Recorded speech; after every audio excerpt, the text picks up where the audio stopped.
The blue lights of the emergency warning system flashed across the main chamber of Harmonia Station. Commander Olivia Wright rushed through the crowded hallway, pushing past various alien species who moved with growing panic. Her uniform, bearing the insignia of the Federation science vessel, Curiosity, earned her quick access to the central meeting hall. "They've broken through the Epsilon defense line," she announced as she entered the council chamber. "The Zethnar fleet will reach the Proxima system within 3 days." The chamber erupted in voices. 26 representatives from different Federation worlds sat around the circular table, their features as varied as their worlds of origin. Some had scales, others had fur, and a few were almost transparent. Despite their differences, they all shared one emotion now: fear. Admiral Joseph Carter stood up, his aged face grim as he activated the holographic display in the center of the room. A three-dimensional map of Federation space appeared, with vast areas colored red. "The situation is worse than we feared," he said, his voice steady despite the dire news. "The Zethnar Empire has taken 70% of our territory in just 3 months. Their ships move faster than ours, their weapons cut through our shields like they aren't even there, and they show no interest in communication or surrender terms." Representative Dora Ellis of the Arcturian Collective waved her 4 slender arms in distress. "What do they want? Why won't they talk to us?" "They don't need to talk," Commander Wright said. "I've analyzed data from all the conquered worlds. The Zethnar are silicon-based life forms with a hive mind structure. They don't think like we do. They don't negotiate. They simply take." "Then we must evacuate our remaining worlds," said Representative Peter Blake. "We have ships enough to save most of our people. We can retreat to the uncharted regions beyond the galactic rim." "And go where?" Admiral Carter asked. "How long before they find us again? How long can our people survive as refugees?" The room fell silent. The Federation had stood for 800 years, bringing peace and cooperation to 1,000 worlds. Now it faced extinction in a matter of months. Dr. Alan Palmer stood quietly at the back of the room. The xenobiologist had spent years studying patterns across species throughout the galaxy.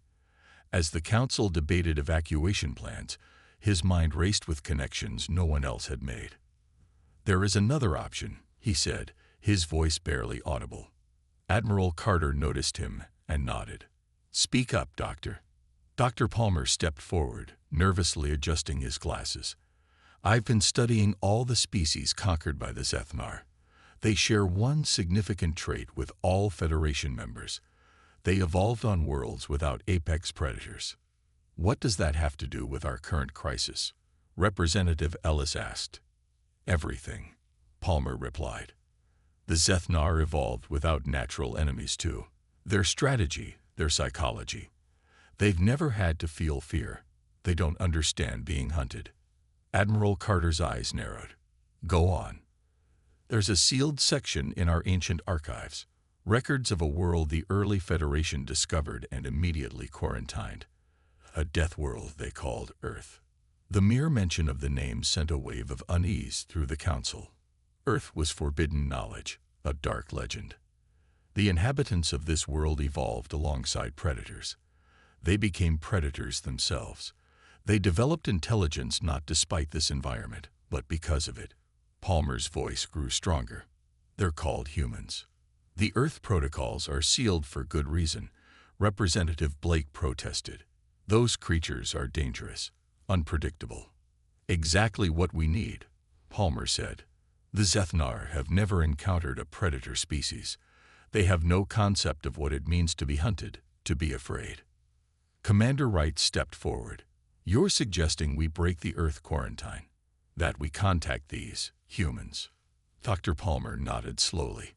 "I'm suggesting that when cornered with nowhere to turn, we summon the one creature the Zethnar will fear." The council chamber fell into shocked silence as the emergency lights continued to pulse overhead, casting alternating shadows and blue light across their troubled faces. The lower levels of Harmonia Station were rarely visited. Dr. Alan Palmer moved quickly through the dim corridors, his footsteps echoing against metal floors. Behind him, Lieutenant Noah Martinez followed cautiously, checking over his shoulder every few seconds. "We shouldn't be here," Martinez whispered. "The archives are restricted for a reason." Palmer ignored him, stopping at a heavy door marked with warning symbols in 20 different languages. He placed his hand on the scanner, then entered a series of codes into the adjacent panel. "How did you get clearance for this?" Martinez asked. "I don't have clearance," Palmer replied as the door slid open with a hiss. "I spent the last 3 years decoding these security protocols while researching extinct species. I never thought I'd actually use them."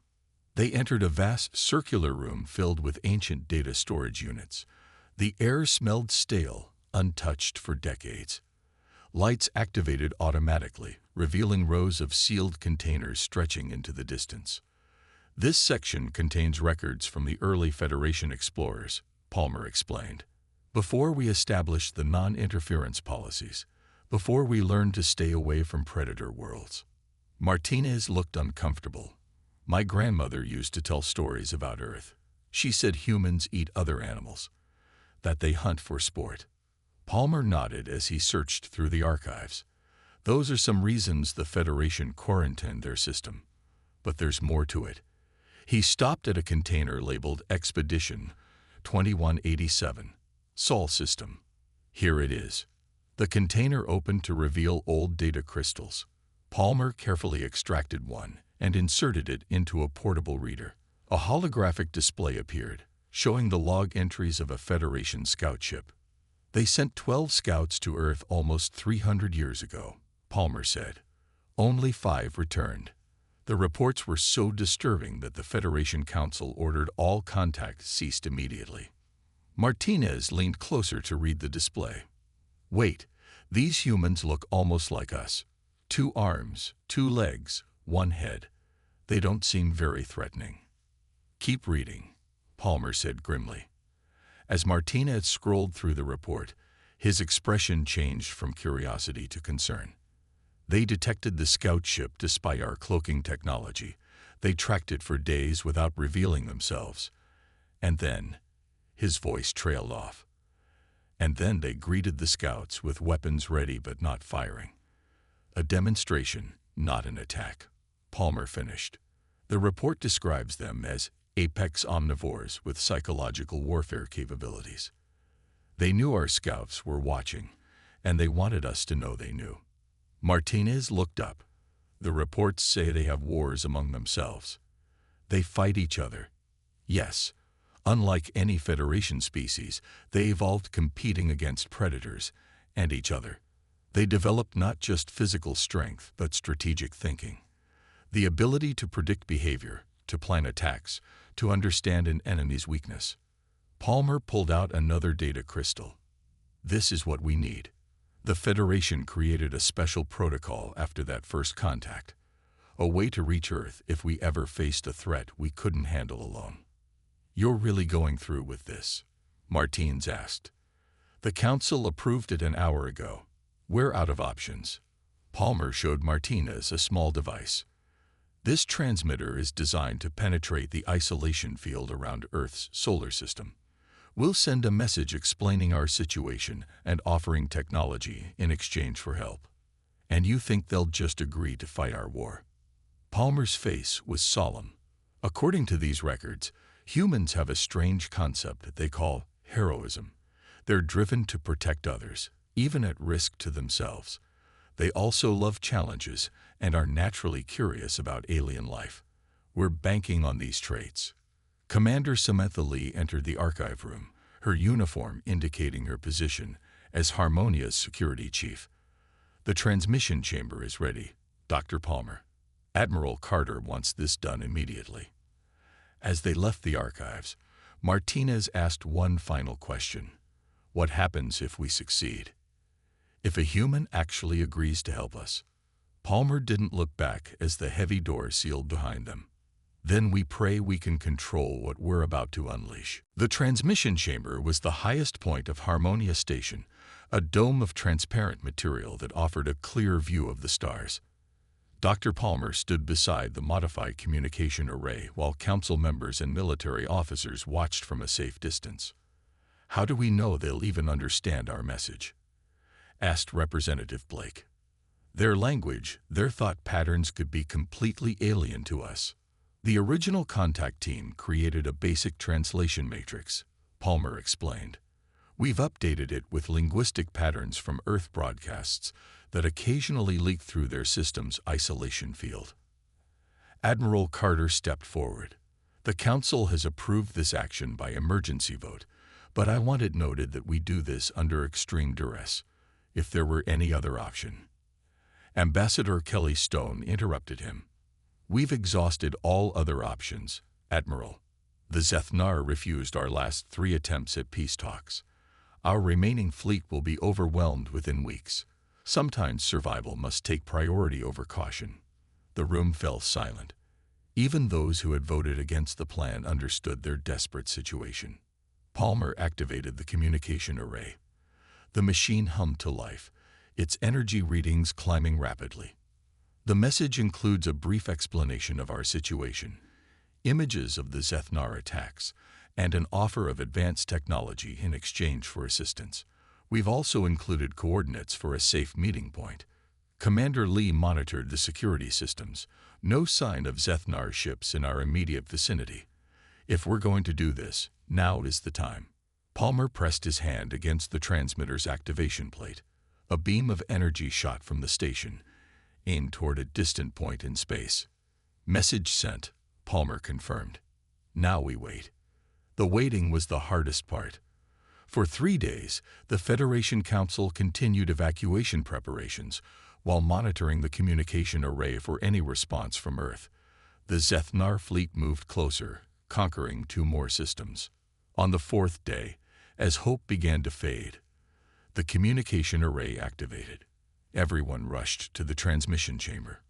"We're receiving a response," Palmer announced, his hand shaking as he adjusted the controls. "It's being translated now." A holographic display appeared in the center of the room. The image showed a being similar in appearance to many Federation species, but with subtle differences that made everyone uncomfortable. The human had no scales, feathers, or extra limbs, just smooth skin, 2 arms, 2 legs, and facial features that seemed simultaneously familiar and alien. "My name is Daniel Ward," the human said in a voice that had been processed through the translation system. "I've been chosen to respond to your message because of my military and diplomatic experience." The council members exchanged nervous glances. The human appeared calm and composed, not showing any signs of the aggression they had expected. "Your situation with the Zethnar Empire sounds grave," Daniel continued. "I've discussed your request with our leadership. We're willing to help, but we need more information." Admiral Carter stepped forward. Will your people send a fleet? An army?" The human's expression changed slightly. The council members couldn't interpret it, but Palmer recognized it as a smile. "No fleet, no army," Daniel replied. "Just me." The chamber erupted in voices. "One human against an empire," Representative Ellis exclaimed. Daniel's calm never wavered. "You didn't ask for an invasion force. You asked for help understanding how to fight a species that doesn't know fear. I can teach you that." Ambassador Stone moved closer to the hologram. "And what do you want in return?" "Knowledge," Daniel answered simply. "We've been isolated for centuries. We want to learn about the galaxy, about your species, your technology." Palmer noticed how the human's eyes took in everything, missing no detail, constantly assessing. "I will need a ship to collect me from the coordinates you provided," Daniel said. "I'll bring my own equipment. We can discuss specifics when I arrive." The transmission ended, leaving the council in stunned silence. "One human," Martins whispered to Palmer. "Is that enough?" Palmer watched the faces around him, seeing doubt and fear. "We're about to find out." The Federation stealth ship, Whisper, returned to Harmonia Station after its secret mission to Earth. A crowd had gathered in the main docking bay, all eager to see the human. Security personnel formed a tight perimeter around the ship's exit ramp. The ship's doors opened with a hiss of equalizing pressure. Captain Gray Harrison stepped out first, his face tense. "The human is coming," he announced. "I must warn you. Nothing could have prepared us for this experience." The crowd murmured nervously. Then a figure appeared in the doorway. Daniel Ward wasn't particularly tall by Federation standards. He had no claws, no fangs, no extra limbs or obvious weapons. He wore simple dark clothing and carried one small bag. Yet as he walked down the ramp, everyone instinctively stepped back. Dr. Palmer pushed through the crowd. "Welcome to Harmonia Station, Mr. Ward. I'm Dr. Alan Palmer, the xenobiologist who sent the message." Daniel reached out his hand. Palmer hesitated, then realized this was an Earth-greeting gesture. As they touched, Palmer felt the human's unusual body heat and firm grip. "Thank you for coming all this way," Palmer said, trying to hide his discomfort. "Your message said your people face extinction," Daniel replied.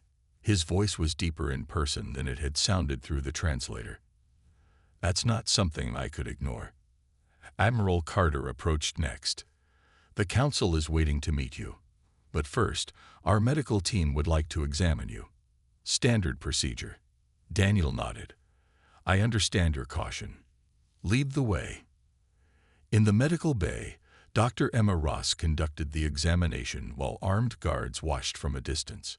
Her instruments scanned Daniel's body structure, analyzing everything from bone density to cellular composition. "Fascinating," she whispered. "Your skeletal structure is reinforced with calcium deposits. Your muscle fiber density is remarkable, and your respiratory system efficiency is beyond anything in our database." Daniel sat calmly on the examination table. "We evolved on a high-gravity world with varying oxygen levels and numerous predators. Our bodies adapted." Dr. Ross noticed something on her scanner. "Your brain activity. It's constantly processing threat assessment. Even now, in this safe environment." "There is no such thing as a safe environment where I come from," Daniel said matter-of-factly. "Constant awareness is how we survived." After the examination, Daniel was escorted to the council chamber. The representatives watched in wary silence as he entered. A large screen showed images of destroyed Federation worlds and Zethnar ships. "We've lost 11 more systems since we sent our message," Admiral Carter explained. "Our remaining fleet is gathering near the Procyon system for a final stand." Daniel studied the tactical displays without showing emotion. The council members found this lack of reaction disturbing. When shown images of planetary devastation that made even hardened Federation officers look away, Daniel simply nodded and asked practical questions. "Show me the Zethnar," he requested. The screen displayed images of the silicon-based life forms. They resembled crystalline insectoids with multiple limbs and complex eye structures. "They communicate through light patterns and electrical impulses," Commander Lee explained. "They operate as a collective consciousness. We've never seen them show mercy or hesitation." "And your weapons?" Daniel asked. "We've provided the best defensive technology in the Federation," Admiral Carter said proudly. "Energy shields, cloaking devices, medical nanites." "I asked about weapons," Daniel interrupted. An uncomfortable silence fell over the room. "Federation species evolved primarily as cooperation-based societies," Palmer explained. "Our weapons technology has always focused on defense and incapacitation rather than killing," Daniel finished. "That's your first problem. Your technology reflects your psychology. The Zethnar understand conquest, not coexistence." He turned to Admiral Carter. "I'll need access to your engineering facilities, and I need to speak with your tactical officers. What exactly do you plan to do?" Ambassador Stone asked. Daniel's expression remained calm, but something changed in his eyes. "I'm going to teach you how predators think." The training room on Harmonia's lower deck had been quickly converted according to Daniel's specifications. Federation officers from various species stood in a circle, watching the human with a mixture of curiosity and unease. Your current battle formations are predictable, Daniel explained, pulling up holographic displays of previous Federation engagements. You move in organized patterns. You announce your intentions. You wait for the enemy to make the first move. Lieutenant Martinez spoke up from the group. Those are standard Federation protocols. They give the opponent a chance to retreat or surrender. Daniel walked to the center of the circle. And how has that worked against the Zethnar? No one answered. You need to understand something fundamental, Daniel continued. The Zethnar don't think like you because they evolved differently, just as humans evolved differently. He gestured to a nearby officer. Attack me. The Loranian officer, with 4 muscular arms and superior height, looked confused. What? Attack me. Don't hold back. After a moment's hesitation, the officer lunged forward. What happened next left everyone speechless. The humans seemed to predict the officer's movements, sidestepping at the last moment while simultaneously gripping one of the Loranian's arms and using the attacker's momentum to throw him to the ground. The entire exchange took less than 3 seconds. That was not strength, Daniel explained as he helped the officer up. That was prediction and leverage. I could see what you were planning by your body language. I used your own force against you. The officers murmured among themselves. On Earth, we call this ambush predation. It's how many Earth creatures hunt. They don't chase. They wait. They watch. They strike at the perfect moment. Daniel turned to the tactical display. The Zethnar have never encountered this thinking. They attack in waves, overwhelming with numbers. They've never needed to be subtle. Over the next few hours, Daniel taught the officers concepts entirely foreign to them. Distraction techniques, feints, psychological warfare, and exploiting fear. Some struggled with the ideas, finding them dishonorable or disturbing. Others, particularly those who had lost homeworlds to the Zethnar, embraced the lessons with growing enthusiasm. Why do you know so much about fighting? A young officer asked during a brief rest period. Your world has achieved peace, hasn't it? Daniel took a drink of water before answering. Earth has periods of peace interspersed with conflicts. We maintain military forces not because we want war, but because we understand that predator instincts don't disappear just because we've built cities and written laws. We channel those instincts into protection, not just aggression. Martinez approached Daniel after the training session. Some of the officers are uncomfortable with your methods. They say it feels wrong to fight this way. Discomfort is good, Daniel replied. It means they're learning something new. The Zethnar have never felt discomfort or fear. That's their weakness. As they walked through the corridor, the station's alarm suddenly blared. Red emergency lights flashed along the walls. We have incoming Zethnar ships. Commander Lee's voice announced over the communication system. All personnel to battle stations. This is not a drill. The corridor filled with rushing officers heading to their posts. Panic was evident in their movements, their voices rising in pitch as they called out to each other. Daniel stood perfectly still in the midst of the chaos, his body language shifting subtly. Martinez watched in fascination as the human's entire demeanor changed. Where there had been a teacher moments before, now stood something else. A hunter. They're ahead of schedule, Daniel said calmly. Good. This gives us an opportunity. An opportunity. Martinez couldn't hide his disbelief. We're not ready. The defense systems aren't fully upgraded, and the officers have barely begun your training. Daniel smiled, but the expression didn't reach his eyes. Then we'll have to improvise. Get me to the command center. I want to see how these Zethnar respond to something unexpected. As they hurried toward the bridge, Martinez realized with sudden clarity why his ancestors had both feared and respected humans. It wasn't just their physical capabilities that made them dangerous. It was how they reacted to danger itself, not with fear, but with heightened focus and something almost like anticipation. The command center of Harmonia Station buzzed with frantic activity as Daniel and Martinez entered. Admiral Carter stood at the central console, his face grim as he studied the tactical display. 3 Zethnar scout ships, Carter announced. They've bypassed our outer sensor network. They'll be within weapons range in 5 minutes. Daniel moved directly to the tactical display. Your standard response would be to raise shields and prepare for defensive action, correct? Yes, Commander Lee confirmed. We'd then attempt to contact Federation reinforcements. Daniel shook his head. That's exactly what they expect. It's what you've done every time before. He studied the approaching ships. Tell me about these scout vessels. What are their capabilities? Dr. Palmer joined them at the display. They're faster than our ships, but lightly armed. They typically scan for weaknesses, then report back to the main fleet. So they're the eyes of the Zethnar, Daniel mused. Interesting. Admiral Carter looked impatient. We need to make a decision. Our shields won't hold for long against even scout ships. Daniel turned to the weapons officer.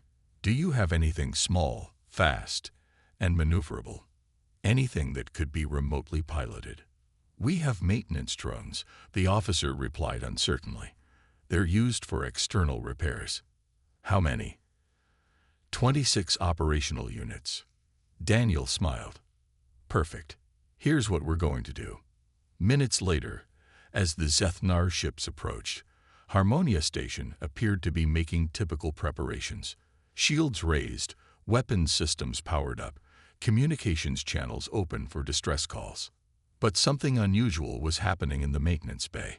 Under Daniel's direction, crews were attaching small explosive charges to the repair drones. These won't cause serious damage, Daniel explained to Martinez. But they don't need to. This is about sending a message. Admiral Carter spoke through the communication system. The Zethnar are in range. They're beginning their scan. Release the drones, Daniel ordered. Random flight patterns, maximum speed. 26 small maintenance drones shot from various ports around the station. Instead of moving in the organized formations typical of Federation tactics, they flew in chaotic, unpredictable paths. On the command center screen, they watched as the Zethnar ships reacted with noticeable hesitation. The scout vessels adjusted position, trying to track the seemingly erratic movements of the drones. Their scanning patterns have become irregular, Palmer observed. They can't predict the drones' movements. Now, Daniel said quietly. The drones suddenly changed direction, all converging on the Zethnar ships from multiple angles. Several drones collided with the lead ship, their small explosive charges detonating against its hull. Minimal damage to their outer shell, Commander Lee reported. As expected. But damage wasn't the objective. The Zethnar ships broke formation, their movements becoming uncoordinated. They're confused, Daniel explained. They've never seen this behavior before. It doesn't match any pattern in their experience. The remaining drones continued their assault, swarming around the scout ships like angry insects. Several more explosions flashed against the dark hulls. Then, remarkably, the Zethnar ships began to retreat. They're leaving. Admiral Carter couldn't hide his surprise. Why? They could have destroyed those drones easily. They don't understand what's happening, Daniel said. And what intelligent beings don't understand? They fear. Even those who've never experienced fear before are hardwired to avoid the unknown. The command center erupted in cautious celebration as the Zethnar ships disappeared from their sensors. But Daniel remained serious. This was just a small victory, he warned. The scout ships will report back. The Zethnar will analyze what happened and adapt. But we drove them away, Martin said, with maintenance drones. Daniel nodded. Yes, and that's important. The Federation has been predictable in every encounter. Today we showed them something new. We showed them chaos, unpredictability. We showed them how predators think. Admiral Carter approached Daniel with newfound respect. What's our next step? The Zethnar will return, and they'll be prepared for what we did today, Daniel replied. So we need to do something completely different. We need to study their biology, their psychology. Every predator has a weakness. His eyes narrowed. "And I intend to find theirs." The laboratory on Harmonia's science deck had been transformed. Holographic displays showed detailed Zethnar anatomy, while samples of their crystalline technology sat on examination tables. For 3 days, Daniel had barely left this room, studying everything the Federation knew about their enemy. Dr. Palmer entered with fresh data chips. "The Council is getting impatient. The main Zethnar fleet will arrive in 2 days. Daniel nodded without looking up from a microscope. "Tell them I found something. The Zethnar have a weakness." Palmer moved closer. "What kind of weakness?" "Their hive mind is both their strength and their vulnerability." Daniel adjusted the microscope's settings. "Their bodies contain crystalline structures that transmit and receive signals. These structures are sensitive to specific frequencies." He pointed to a series of calculations on a nearby screen. "With the right frequency, we could disrupt their communication network. Not permanently, but enough to cause confusion." Palmer studied the data. "This could work, but we'd need to get very close to their command ships. Our fleet can't break through their defenses." "We won't use the fleet." Daniel straightened up. "We'll use a small ship. A stealth mission." Martinez entered the lab, carrying equipment from the weapons division. "I have what you requested." Daniel opened the case Martinez brought. Inside were small devices unlike anything the Federation had designed before. "What are these?" Palmer asked.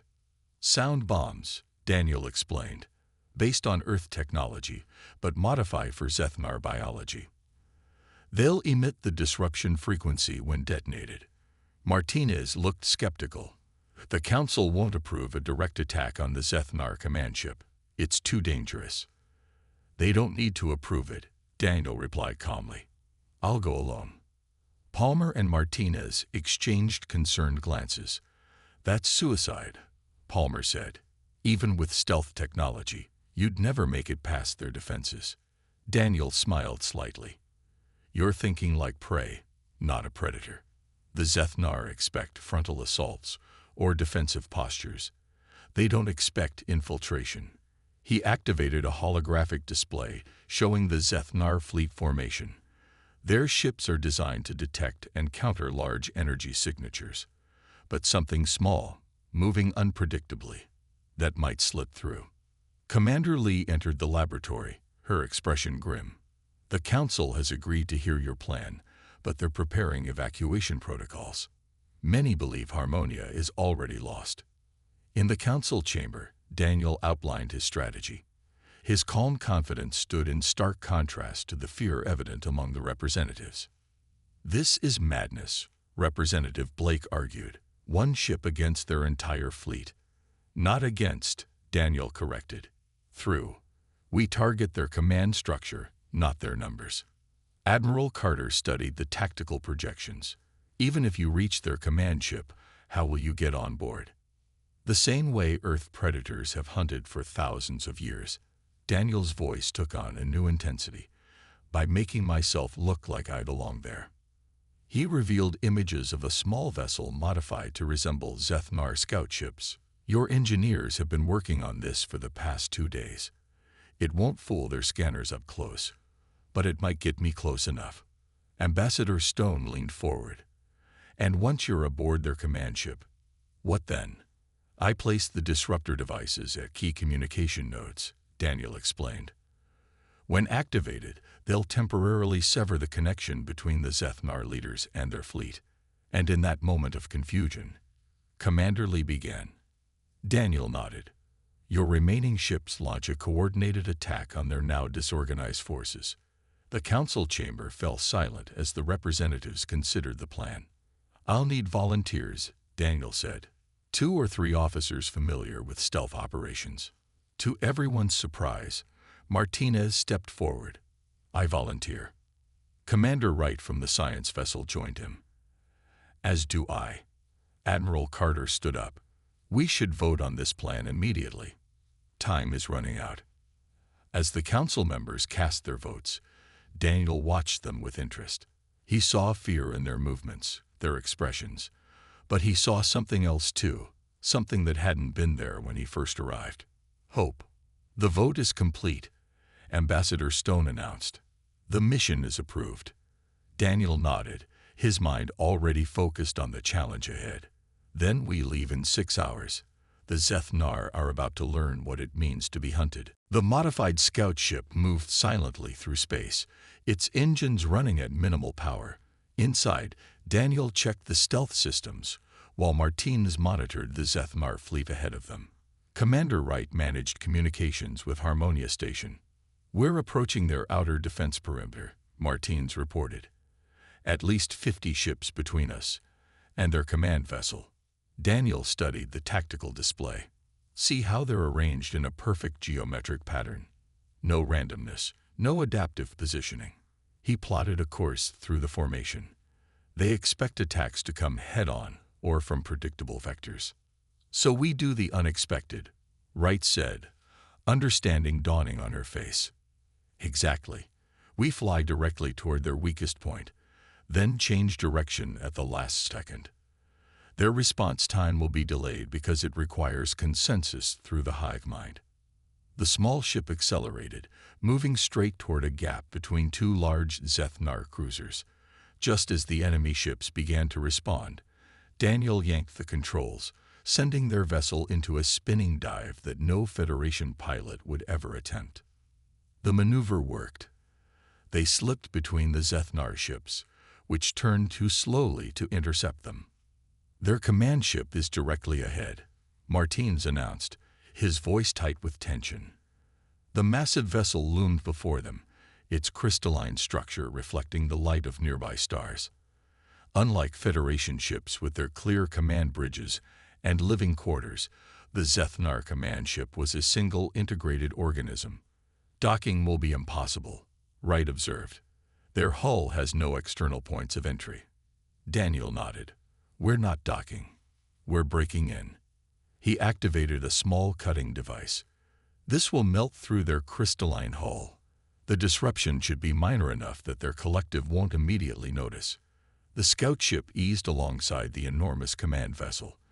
Daniel attached the cutting tool to the hull, and within minutes they had created an opening large enough to enter. "Remember," Daniel said as they donned their environmental suits, "once inside, we'll be surrounded by the enemy. Move quietly, place the disruptors at the locations we identified, then get out. No heroics." Martinez couldn't help but smile at the irony of a human warning against heroics. They entered the Zeth-Nar ship through the breach. Inside was unlike anything they had seen before. Corridors made of living crystal, pulsing with light and energy. Zeth-Nar drones moved throughout the ship, but they seemed oblivious to the intruders. "They don't recognize us as a threat," Wright whispered in awe. "Their collective awareness doesn't account for our presence." Daniel placed the first disruptor on a major junction of crystal pathways. "Their hive mind has limitations. They can't process what they've never encountered before." The team moved deeper into the ship, placing disruptors at key locations. With each device, Daniel set a synchronized timer. As they placed the final disruptor, a group of Zeth-Nar drones suddenly stopped moving. Their crystalline bodies turned toward the intruders. "They've detected us," Martinez warned. Daniel finished setting the last device.